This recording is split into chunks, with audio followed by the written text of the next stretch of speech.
প্রিয় মুক্তিকামী ছাত্র জনতা, আমরা দেখতে পাচ্ছি যে আমাদের এই অভ্যুত্থান এবং বিপ্লবের পরেই দেশে অরাজকতা নাশকতা করছে ফ্যাসিস্ট এবং তাদের দোসররা।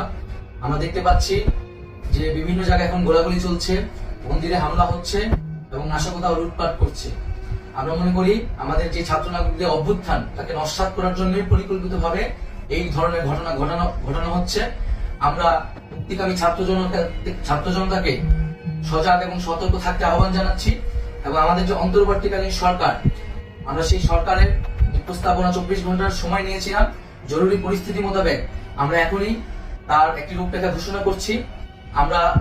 আমরা সিদ্ধান্ত নিয়েছি যে সর্বজন গ্রহণযোগ্য আন্তর্জাতিক খ্যাতিসম্পন্ন নোবেল পুরস্কার বিজয়ী ডক্টর মোহাম্মদ ইউনূসকে প্রধান উপদেষ্টা করে অন্তর্বর্তীকালীন সরকার গঠন করা হবে এবং ডক্টর মোহাম্মদ ইউনূসের সাথেও আমাদের